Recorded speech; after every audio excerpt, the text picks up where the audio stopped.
Welcome to The Explainer. Today, we're diving into an economic headline that seems amazing on the surface. A country's exports just shot up by 40%. Fantastic, right? Well, what if I told you that massive growth was actually a loss in disguise? Let's peel back the layers and find the real story. So let's start with a puzzle. You hear a country's exports just jumped in value. Your first thought is probably, great news. They're selling more stuff, making more money, the economy must be booming. But did they really gain anything? The answer, as you're about to see, is way more interesting than a simple yes or no. And here it is, the big, flashy number that gets all the attention, a 40% increase. I mean, look at it. In isolation, that looks like a huge win. It just screams success and economic strength. Okay, so a 40% export boom? Let's take a closer look at these surface-level numbers and see what they're actually telling us. The basic math is pretty straightforward. If you look at the raw data, between 2010 and 2012, this country's exports went from $100 million up to $140 million. That's a $40 million jump, and, well, there's our 40% increase. Simple enough. And that really gets to the heart of our puzzle today, doesn't it?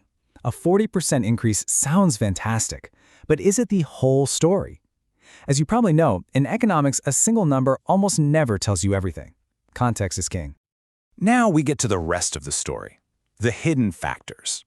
You see, during this exact same 2-year period, 2 other huge things were happening in the background, and they completely change how we should look at that 40% growth.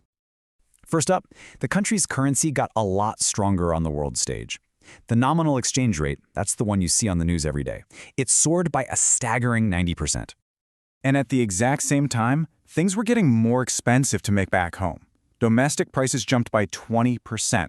So you've got this inflation kicking in, making it pricier to produce all the goods they were trying to sell abroad.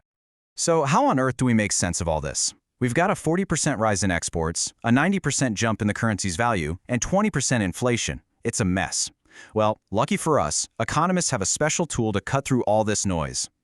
And that tool is called the real exchange rate. Now, don't let the name intimidate you. Just think of it as a kind of truth serum for an economy.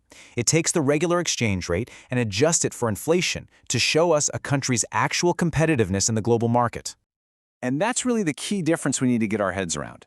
Nominal is just the sticker price, the number you see on the tag.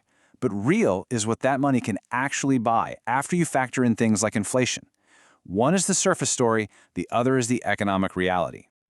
Okay, we've got our tool. Let's put these numbers to work and figure out what the true benchmark for growth really was during this time. We don't need some super complex formula here. It's the logic that counts. A stronger currency makes your goods more expensive for other countries to buy. At the same time, higher prices at home also make your stuff more expensive to produce. The real exchange rate just bundles these two effects together. And when we run those numbers, here's the big reveal. The real exchange rate, our true measure of competitiveness, didn't go up by 40%, it appreciated by 58%. That is our new baseline. That was the real target that needed to hit. So now let's get to the real verdict on these exports. We're going to compare that headline number to our new reality. We have the 40% growth everyone was cheering about, but we now have this much more accurate benchmark of 58%. And this changes the entire story. And this chart just shows the gap perfectly, doesn't it? The nominal export growth was 40%, you see it right there.